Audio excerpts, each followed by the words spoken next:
you for attending our workshop today. This is Landscaping on a Budget.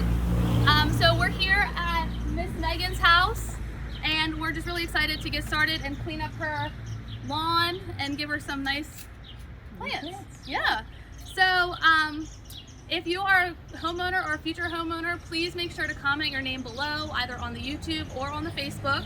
And if you're not a current homeowner or a future homeowner, that's totally fine. Stick around and you can comment your name below to be entered into a raffle for our Restore basket that our lovely ladies at the Restore put together for us.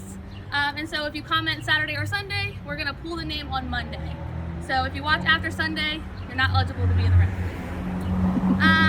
I just want to say thank you to those of us who are here helping today. We obviously have our Executive Director, Tim Bailey, with us. Hello. And we have Leslie and Larry Cook, some of our best volunteers, and we're just really excited to have them here to help us. They also volunteer with Master Gardeners of Kent County, so they were the perfect people to help us with today's project. I'd also like to thank Karen Lechner. She is not able to be here today, but she helped put this whole thing together, and I'm just really thankful for her. And of course, Danny Santos, our Director of Homeowner Services. She can't be here either. We miss you, Danny, but thank you for helping put this together. And of course, Heather behind the camera. We love you, thank you. And Dylan Grimes, our Director of Development, who also cannot be here today, but put a lot of work into this. So we're really excited. And those who helped sponsor the event, thank you to Forest View Nursery, who donated some of the plants, as well as Lowe's for donating some plants and some supplies for us, and our construction team who dropped off all the stuff and helped us get here today. I think that's all my thank yous. So, Mr. Larry, what are we going to be doing today? Well, you know, Leslie and I, when we do gardening at home, we kind of like to get it organized so she knows what she's doing, I know what I'm doing, and we know what we are doing. So this is kind of our what we hope to get done today. Doesn't mean we're going to get every one of them, but it's pretty much in priority. And so I'll let you just kind of scan that for a sec. We think we can get it all done, even though there's only 4 of us here. We're a pretty hard-working group, so we're going to give it a try. You can make the judgment at the end when we get done. Yeah. All right, so let's get started. All right. So first thing we're going to do is weed the front bed. This is one of my favorite weeding tools, because weeds you might as well not bother if you don't get the roots. So this gets in nice and deep into the earth that you can pull the root out a lot easier. Some things come out pretty easily, but if you need help with it, this is one of my favorite garden tools. This does a wider version of the same kind of thing. It's called a hand trowel. We'll also use this when we're going to be putting the dirt in with the plants that get transferred, as well as when we put the plants in the vases up on the porch here. So without that, we need to get to work. So our towels.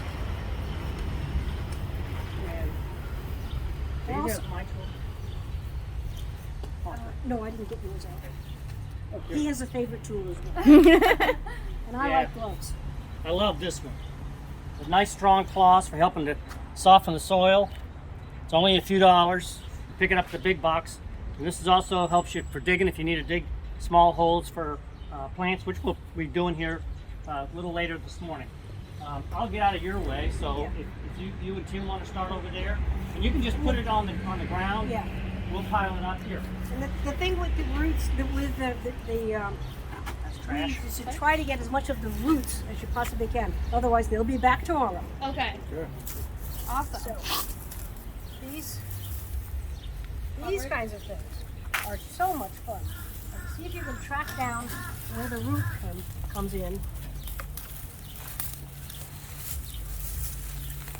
and get as much of that as you can. Way back here. So all of this with this type of leaf on it is all coming of that out. stuff is see, here's where part of the root is. That's how. Oh, isn't that lovely? This is why it survives so well. It's because thin roots that can spread out under the dirt. So what do weeds do to plants if you don't get rid of them? Well, what they do is they become companions and take up space that we want the plants to have, not the roots. and they'll also steal some of the fresh water and the nutrients out of the soil that are intended by the homeowner for the plants that they've planted or seeds that they planted. See the roots on that? Whoa, look at those. Yeah, skinny stuff, nasty.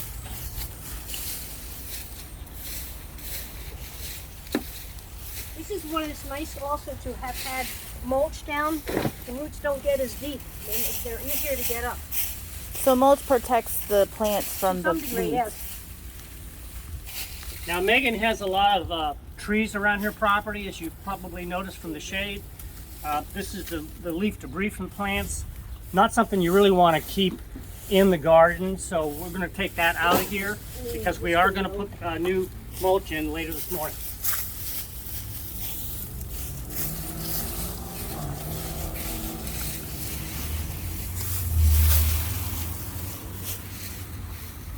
Caitlin over here working hard. I'm over here. Figured we'd start on both ends.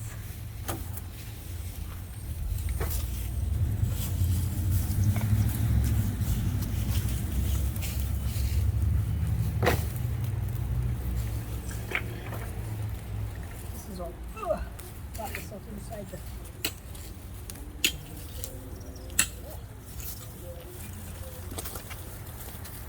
Good use of this tool. Get the grass out of the way. It's starting to get into the bed.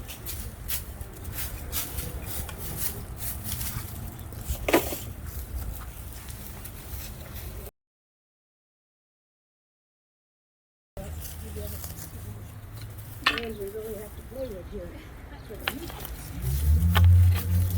And Heather, what I'm doing here is just trying to clean up the rock barrier a little bit, make it a little bit more level. And then once we get that done, that'll help us with the edging that I'm going to do to clean out the grass edge here, make it just a little nicer looking. Are the rocks just for decoration? They are mostly for decoration, but in this case, it also holds in the mulch that we put in here when Megan just before Megan moved in the house, and so it acts as a retention barrier to some degree too. Now, if I'm landscaping the front of my house, do I have to have rocks? You don't have to. Some people use there's a manufactured bordering materials that you can put in. You have to dig a little trench, put the border in, and then put it back. It does help keep grasses, especially some of the native grasses that can grow quite rapidly, from getting into your garden. It's kind of like they walk into a wall, they can't go any further. And it does help to use they call them edges or weed whackers that help clean up the grass edge around here. You'll see that when we get done. There really is a shrub here.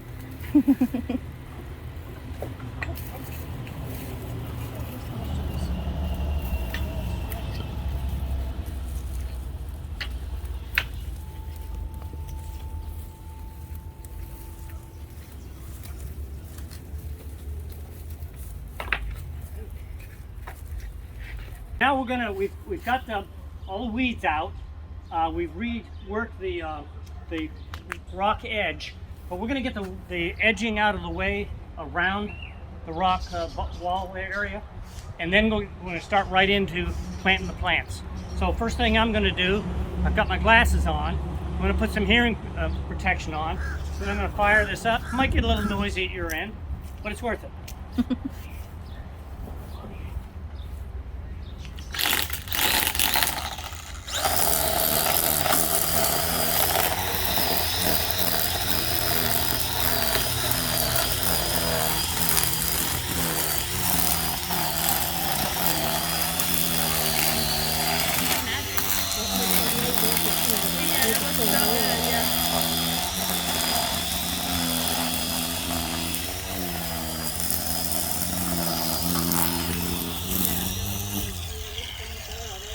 There's one side, then we're gonna get the short side over here.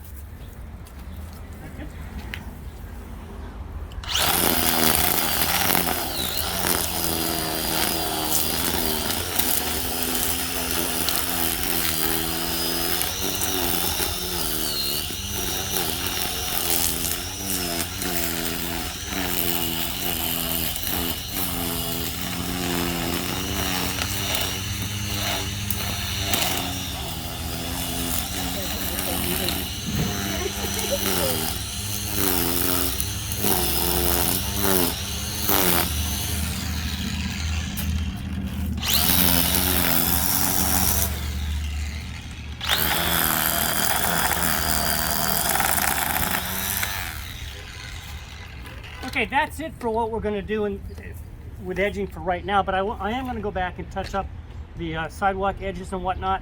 Now you can do this with your kitchen scissors, but it's pretty slow. It's pretty slow.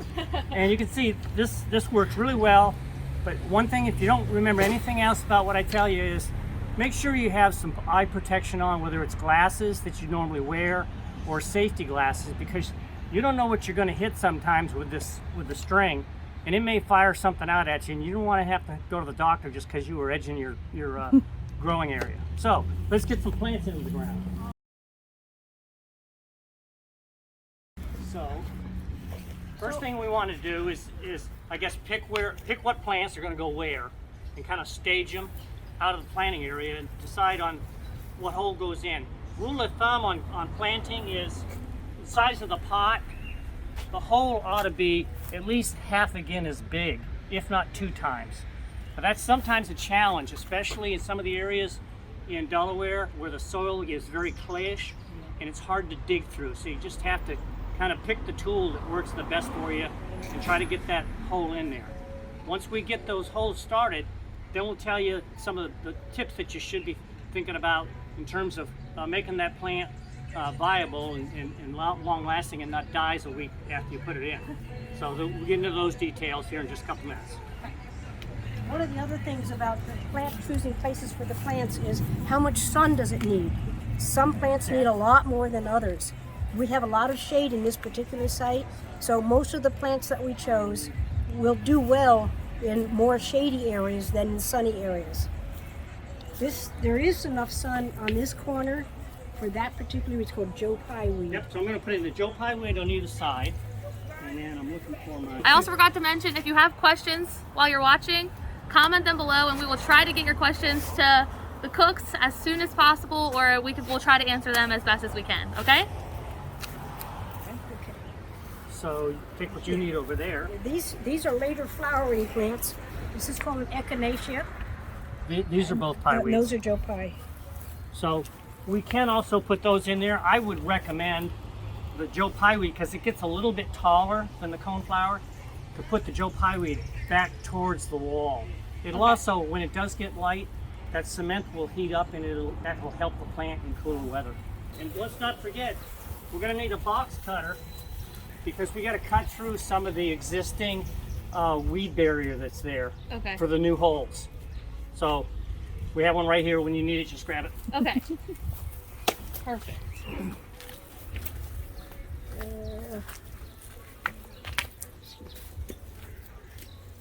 And I can see with my plants, they're screaming, even though the cook said they watered them yesterday. They're screaming for some water. So the sooner we get them in there, the happier they're going to be. Awesome. Do you want one of the coral bells there too? You know, if you can spare them, yes. I can put them right down here. Okay, just leave them right there. That'd be great.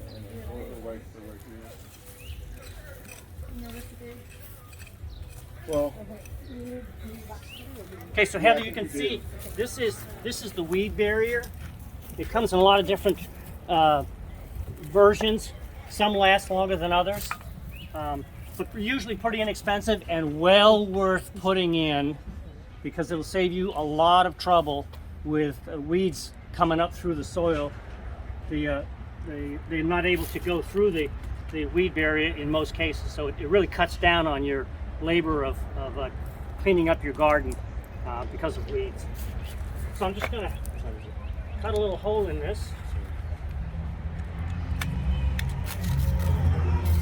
Just so I can peel it back.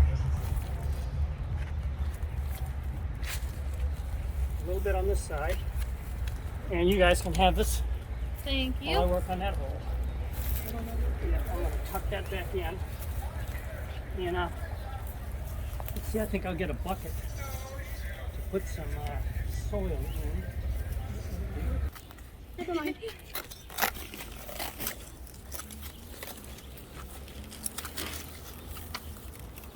And team, we've got throwing soil here, so please be generous with it. Okay. So the hole should be as deep as the pot. Yes. Because what we're going to do when we pull the plant out, the roots generally get pretty tight against the pot that they've been in. It's called root bound. So what we're going to do is loosen the whole bottom of it and then put some good soil in underneath the roots so they immediately have access to a decent nutrition, if you will, of fresh soil rather than what's they've been sitting in for the last couple of months. Get a handful of some nice soil here.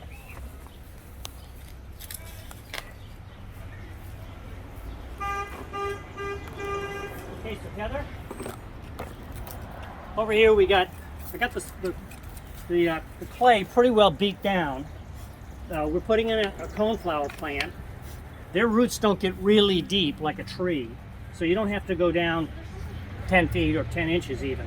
But you want to make the soil as loose as possible and then put in a good amended soil like we just saw over here. We just opened it up, and if you can see this. But it's a gardening soil. It's called garden soil as opposed to potting soil. And it's very nice, and it's got a lot of humus in it, a lot of protein and nutrients for the plant. So we mix it in, kind of like you're making a cake. Yeah, You just mix it up. the soil, we'll put that in, some of it where that. Then we want to take the plant out. And notice the plant. Two things. It's getting kind of dry, and it's been in the pot a long time because these roots are actually going around the plant. The plant has nowhere else to go except maybe through those holes. So what will happen is if it stays in there too long, these roots, and especially it's worse on small trees, it's called girdling. It'll actually strangle itself, and the plant will die in the pot. So you actually want to it's called teasing, and this doesn't hurt the plant. You want to get those roots loose so they're ready to go hunting around for some better quality soil and something better to eat. So the last thing I want to do is pour a little water in there so it immediately knows there's moisture around it. Because any plant needs two things when it's in the soil. It needs the nutrients that are in the soil, and it needs the moisture that the soil contains. So we're going to put a little in there. We're not going to flood it.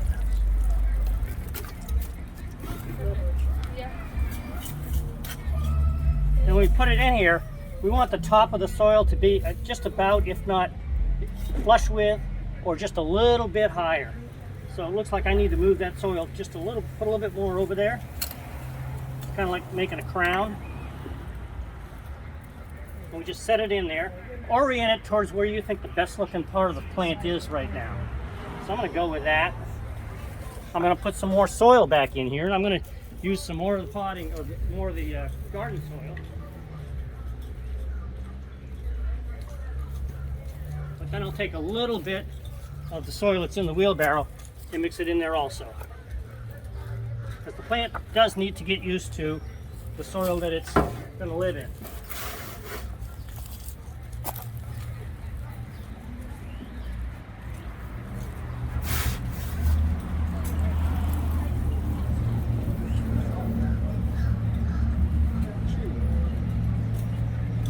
The smaller you can make the chunks of soil, when you put it back in, the better off the plant's going to be.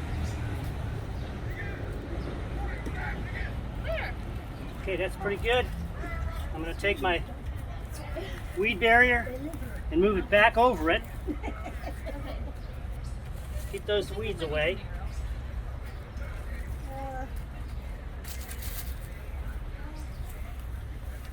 I'm going to give it a little bit more water.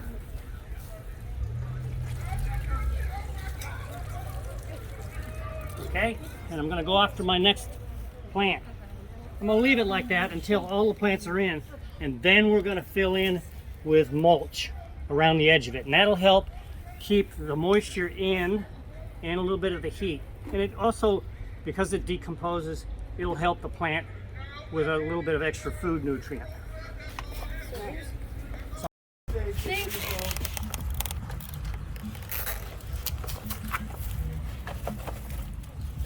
Now there's some of that nice soil. Let's push it down some. And some of the natural soil. This is what it's used to eating. So I need to get a little bit of the good soil from the bags Yeah. to put in my hole? Okay. Yeah, you want to just use that? Oh, sure, thanks. That's all ready to go. I'm going to leave this back for now, so that it can, when we water it, it'll be open. But then we'll pull this all back so that it has the protection. There it is. Of the barrier. But so, coneflower, there she is. And what we'll do is we'll trim some of these branches back so that it get a little more sun when there is some sun in the area. And then do we just leave that weed barrier there since we cut it? Yep, we'll just fold it back Okay. so that so the water can get down into the Okay. center of the plant. And then this is, we're going to put more mulch on it anyway. Okay. So that'll cover the rest of the area. There. I'm digging. Here's our old coneflower getting ready. I've got a hole ready for it, and I've already put in some of the nice soil here. What I want to do now is loosen. This one isn't nearly as badly root bound as the one that Larry had. So what I'm going to do is loosen up the soil, loosen up the roots here, so that they have some room to move around. Let me see this.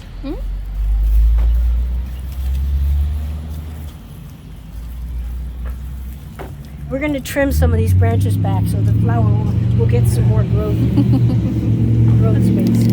Okay.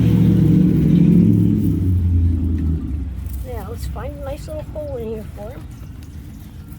And then I want to get some more of that nicer soil that I'm going to put around the edges here. And then some of the regular soil to finish filling it in. And then press it down well so that when it gets watered, it doesn't sink too far. So I'm going to get...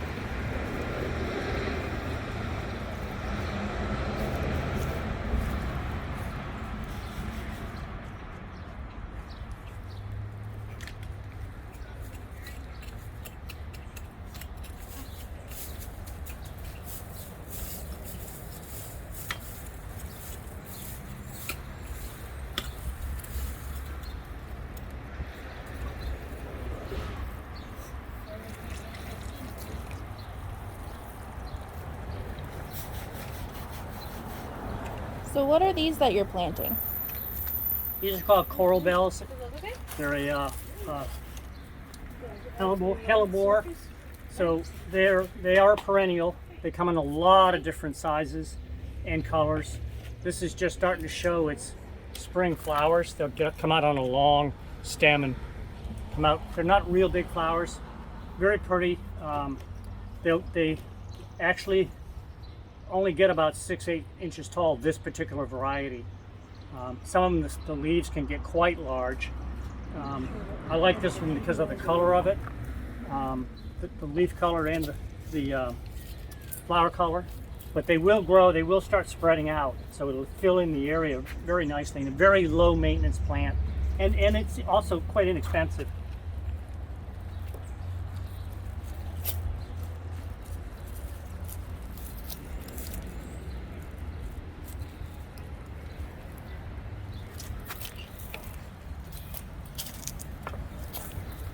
Here's the official name on it. Its common name is called Berry Timeless, Coral Bells, but it's a Heuchera by the Latin name, the botanical name. You can see in the picture here, those flower stems get quite long.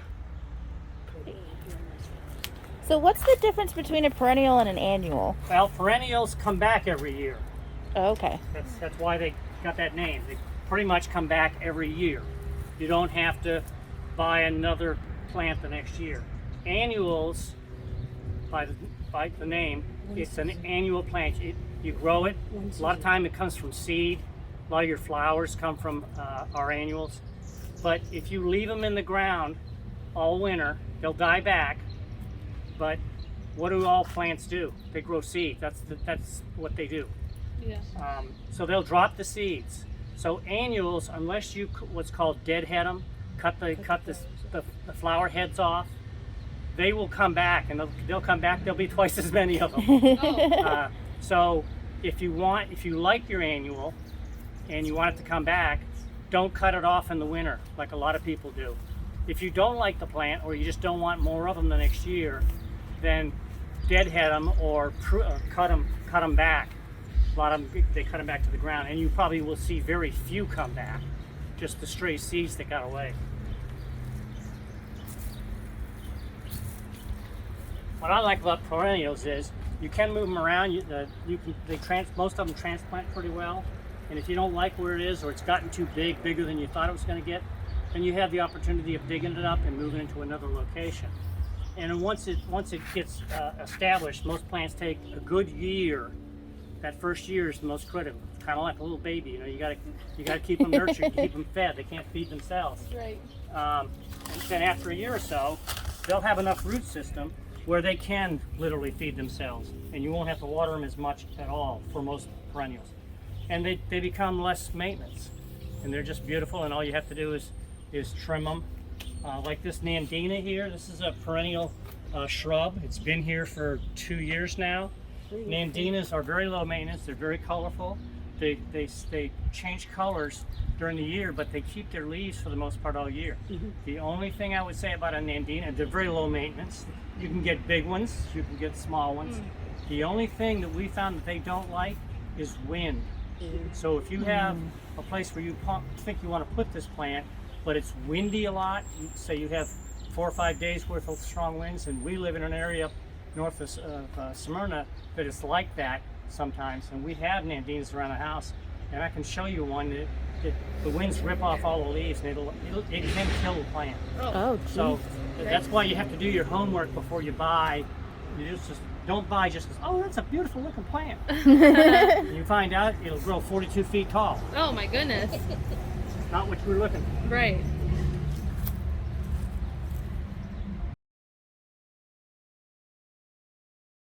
This is a Japanese weeding tool. Oh. Oh. The Japanese, so it's very serrated. Uh-huh.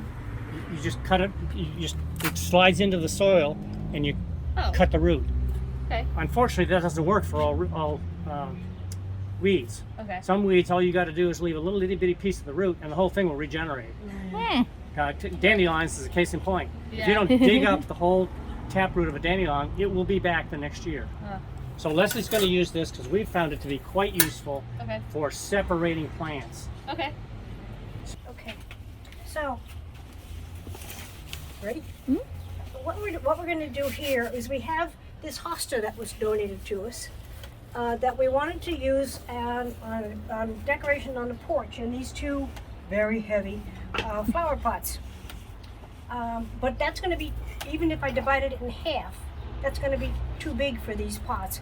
Plus, we wanted to add some more color to the plants on the porch. So we wanted to have enough room in the pots to put these in. In order to do that, this big guy is going to get sectioned. I'm going to hold on to the plant if you'll pull the pot. Yes. You got it? Yep. Oh. Okay, now, how much of it do we want? I can't use the part that doesn't have any roots. Okay. Makes sense.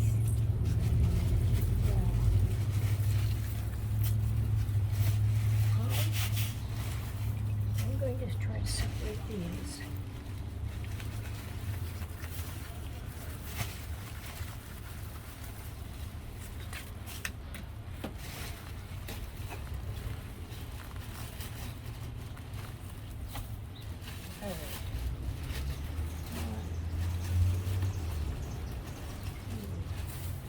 Group together. Get those two and these two.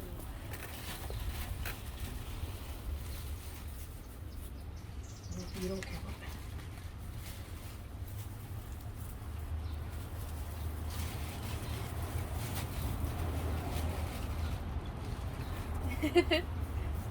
I feel like they need to make gardening tools like bright colors, so you don't lose. So they're them. easier to find. Yeah, you're right.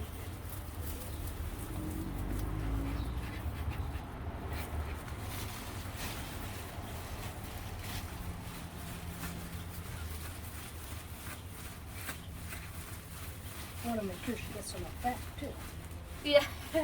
Is this something that you should move from pot to pot, like regularly, or is this like a rare instance that it would do this? They do need to get moved on a fairly regular basis. Okay. Because, as you can see, these are pretty big leaves. Yeah. But they're continuing to produce more Right. leaves.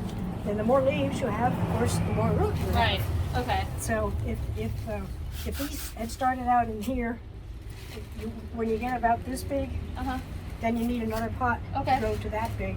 Okay. Because these twice as much as should have been in the pot. Right. So that's why the original goal was to take just half of it out. Now, getting that out is Most plants, if you pot them, eventually you're going to have to move it up to a bigger pot, Most or it'll plants. die. It'll girdle. okay. Just for grins, let's get this back in the pot Okay. so we can get it set aside for the time being. Okay. Now, let's try with our new pots. Okay. This we're not going to. Well, actually, we could use that. Instead of this, Uh, or all three. Hello. All right. let's use a combination of that Lady. soil. Mail must come through. Oh. We're gonna use a combination of the soil from the flower beds Yeah, And- and some of the good soil. for the Plus gardening. some of this we're going to want to put back in that pot Right. to actually, return to most, Danny? Yeah, most of this we'll put back in that pot. Okay. Great. So these are our two. Are these gonna go all in the same? Yeah, we'll put that group together and this group together. Okay. So let's put. Oh, and first, before you put any soil in there, Oh. these rocks need to go in the bottom of the pot. Okay. And the reason for that is the pot should have a drain hole in the bottom. Uh-huh. Oh, we have little the plastic piece that goes in the bottom. Oh, okay. Should I go get that? Yeah, eventually you'll need something underneath it. Okay. There's a drain hole in the bottom so that water doesn't accumulate. If the water accumulates in the pot, the roots will rot. Okay. So what we need to do is, in order to keep the dirt from filling up the hole, is we put some rocks in it. Okay. And that'll let the water through, but not the dirt. Okay. There's a couple more than you need. Just kind of space them around the bottom of that hole for us. Sorry. No, you're fine. Okay. Down like that might be good. All right, and then let's put some of this soil in the bottom Okay.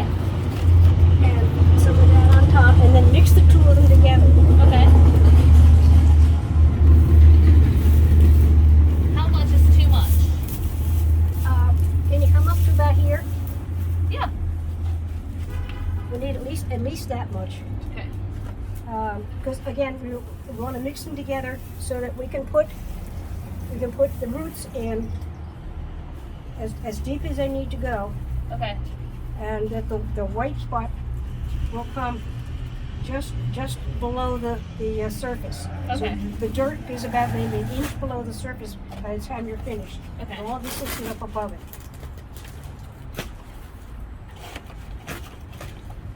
You can probably seal this Yeah. Okay. now. And a little bit more of that. And some of that. And mix them together. Take some of this. Put it on.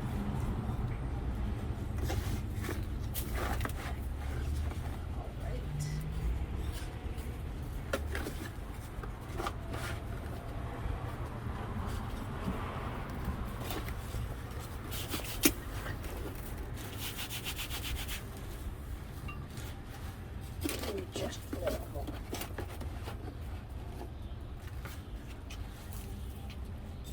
Okay. I think maybe I need Some some. of this. And mix them together.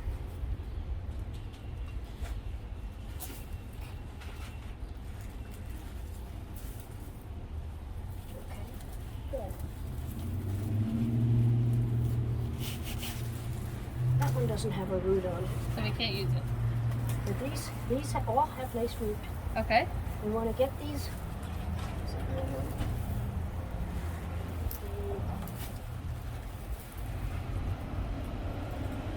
Yeah, see if we can get all those in.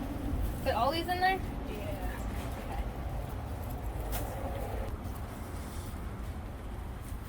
See all the roots on the plant? Yeah. From where you cut it. Yeah.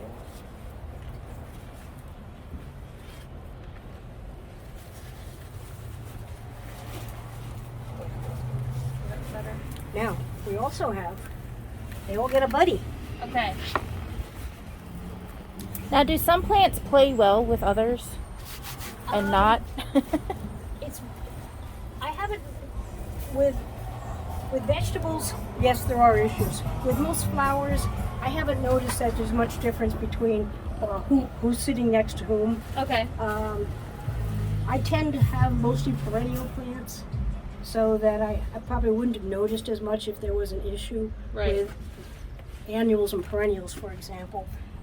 The most difference that you see among the plants as to how well they get together is whether they're sun plants or shade plants. Okay. It makes Okay. a really big difference from one to another. Yeah. Okay, so let's get our coral bell in here. Okay.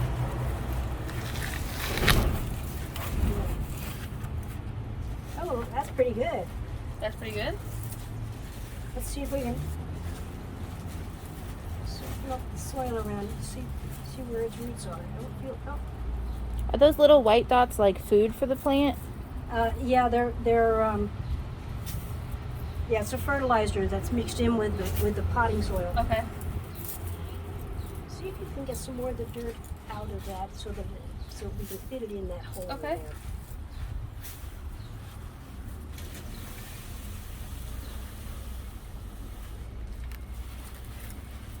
Oh gosh. Oops. Sorry, Megan.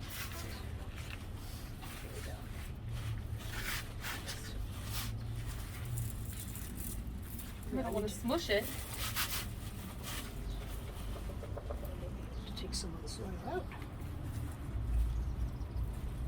A little more. Yeah. Ooh, there's somebody's root. Put that in there. Oh, gosh. That's gonna look so nice. There. Now press down as much as you can Okay. and add some of the good soil. And I'll play with this one over here. See if I can get these guys in here.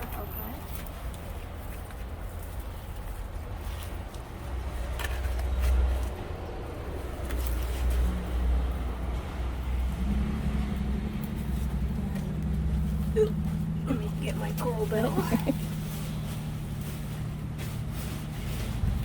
This one's got another plant already started in with it.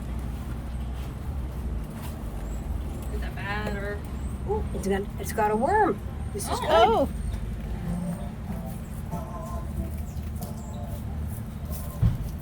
We'll loosen this dirt up. And this one, you can see, there's actually two plants together. There's one here, and another one here. Get a bonus on this one. Okay. Oh, that's better, That yeah. looks okay. Give it yeah, as long as it has enough room to Here's spread some there. water for you. Oh, thank you.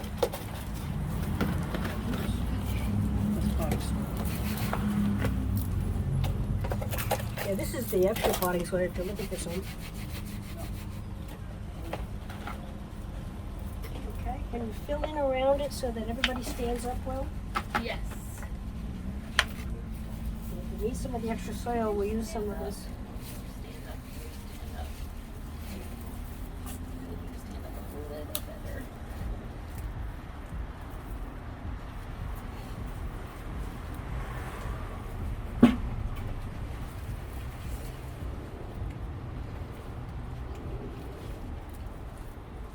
See if you try to get the soil all the way around, evenly around the plants, up to about an inch from the top.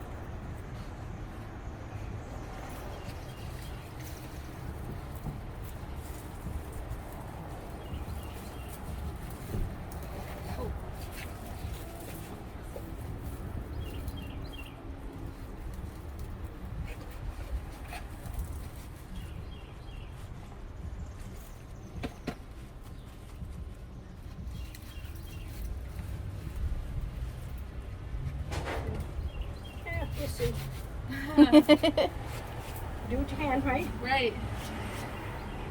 The little flower sticking out there. How you doing there? I think okay. Yeah. Oh, that's much better than mine, Jen. Oh, that's great. Okay, great. That's terrific. Awesome, thank you. There they are. Okay, now one last thing Gotta fix Danny's. is we need to fix this back up. Okay. Get Danny's plant back over here.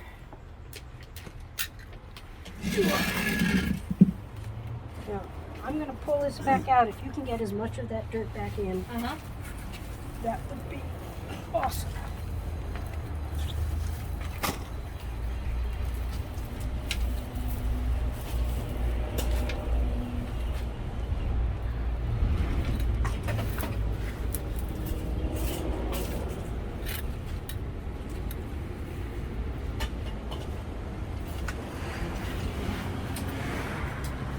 This way, this plant now will have some more room for root growth too. Sorry. That's good. I just threw a bunch of dirt at you. Okay. So since the plant was that big, it should have been in a bigger pot, correct? Yeah, very much so. Okay. Okay, what we'll do is we'll put some of the other the potting soil from down below. Okay.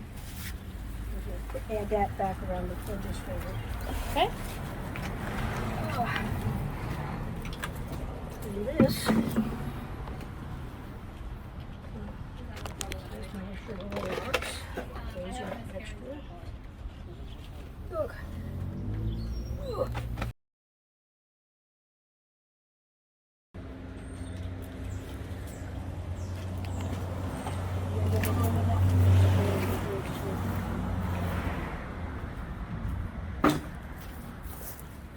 So Heather, the key to mulch, just got done with it. The key to mulch is you can buy it in different colors. It's a dye. This one happens to be dyed black. We strongly recommend hardwood and no dyes. The dyes actually can get all over your hands, Yeah. and it's not too cool. It's just more of an aesthetic thing. The color doesn't do anything for the plants, no matter what you hear. So hardwood and a natural color. You have to remember that mulch eventually decomposes, so it does provide some nutrients to the flower bed. You should only put it down about 2 inches deep, not 3, not 4. You see these big piles at the bottom of trees that a lot of landscape companies do. They're just trying to sell you landscape extra mulch, and it can cause a problem both for the tree, for bugs getting into the bark, as well as producing some. When you pile some mulches too deep, they can actually start a fungus can develop in there. Oh. And there's one that, believe it or not, its name is called dog barf, because when you look at it, if you own a dog and it's ever barfed on you, it looks just like that. But it's a fungus, and it's not something you want, and you have to throw it all out. And that could affect some of your plants, or if you got little kids get around the house, that's not a good thing. So 2 inches, and you should try to put it in as level as possible. Follow the contour of the soil, and get it up underneath your plant, underneath the plants, because that helps hold moisture in and keep the heat in when it's cool, the cool evenings until you get into the summer season. So we're about done there. We just need to clean this off a little bit, touch it up a little bit, and I'm going to get started with weed and feed. So normally this time of year, this is a spreader that you use. You just fill it up. These are pretty common. You find them at a lot of big box stores, but I want to show you another one. This is one that I use. It's a hand. You hold it like this. It's got a little crank on it. Has an opening inside that you can adjust with this gauge here. That one has a gauge on it too, because different. If you're spreading grass seed or something else, some other fertilizer perhaps, the settings may be different for what you need, what you're applying. I like this one. It only holds so much, so you have to keep filling it up. But you can get into little areas where you can't get in with that. It's like kind of trying to drive your car around the side of the house here. It's hard to do. So this and it sprays it out the front. So you just spray it around like that. Now when I do this, there's two safety pieces. I also wear glasses, but I also put a mask on. So it has nothing to do with a COVID mask. It's just a mask like a COVID mask that you would wear, because you don't want to breathe this stuff in. Because it does get into the air, and if there's a breeze going while you're doing this, it could come blowing right back in your face. Oh, okay. And you don't want to be breathing the stuff, let alone let it get in your mouth. So I'm going to put my mask on here in a couple minutes as soon as I load up. And I think I'm going to try the walk around one, just because it might be a little faster. We're going to do the front yard here. What we're using today is, Oops, sorry. it's called, this one happens to come from Scott. There's a lot of different companies that make it. Weed and feed is probably one of the most expensive things that you would buy for taking care of your yard. But it's a lot cheaper than having somebody come in and spray your yard, I can tell you that. So weed and feed is normally put on in the early spring. So we are right now today, what is today, the 21st of May? We're about a month late.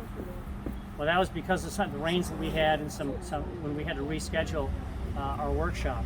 But if you look around the grass here, you can see there's quite a few weeds here. These are called broadleaf weeds. A lot of them here, they haven't flowered yet. Over here you've got clover.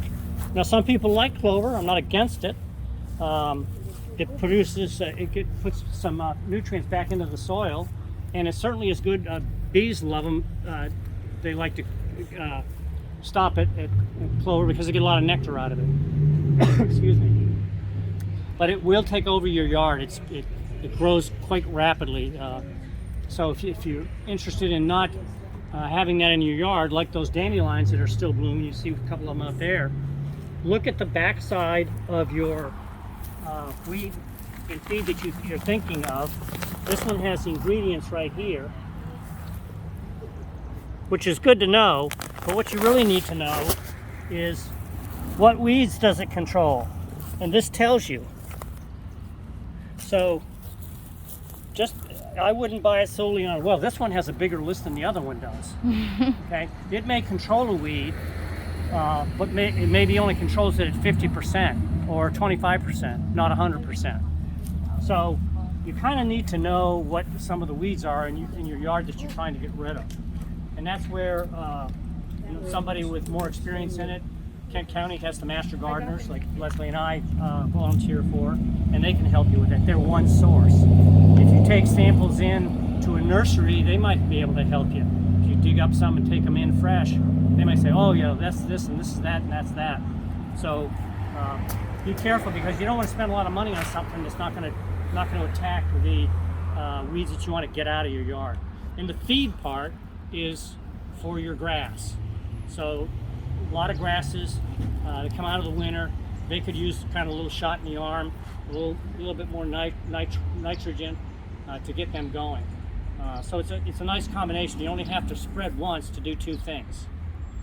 It's something that you also have to really pay attention to the directions, because you don't want to, for example, you don't want to put this on just after you water your lawn, or you don't want to put it on when it's going to rain tomorrow morning. So there are some, you'll be wasting it because it'll wash it away. And you want to pay attention to the hazards on it. Always pay attention to the hazards. So, like I said, with the face mask, the glasses, don't have your 5-year-old out there spreading this stuff, because it may not be good for youngsters or even adults. So that's something to pay attention to before you purchase it. Okay, so I'm just going to set up here and then start running around. So it just dumps right in there. That's cool. Yeah, and then like you said, you can adjust how fast it goes out. Okay. Depending on how much you want to apply. I need the edger because I do want to edge her Oh, area here yeah. before I leave. Okay. All right, let's.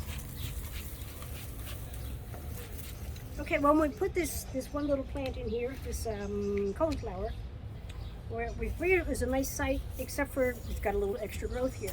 So what I'm going to do is trim off a couple of these lower branches to give it some more sunlight. Wow, look at that. And How often should someone prune a tree or a bush like that? well, they grow in very different patterns, so it's a little hard to say.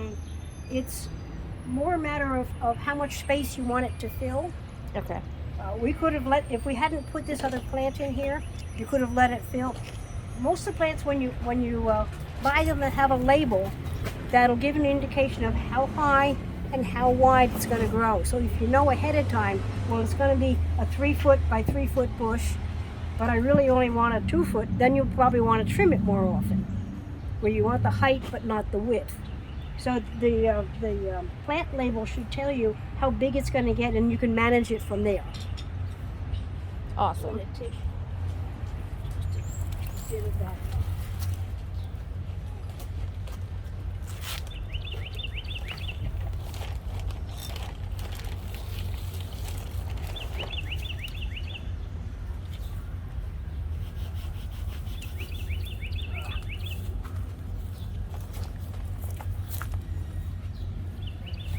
Same thing here, just a couple of these little lower branches so that this has some more room to expand.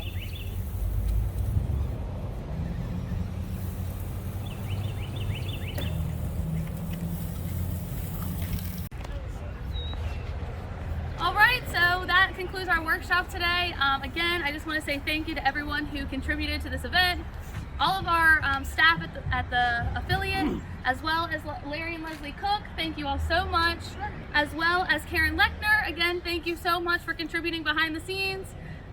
Lowe's, Forest View Nursery, couldn't have done any of this without you.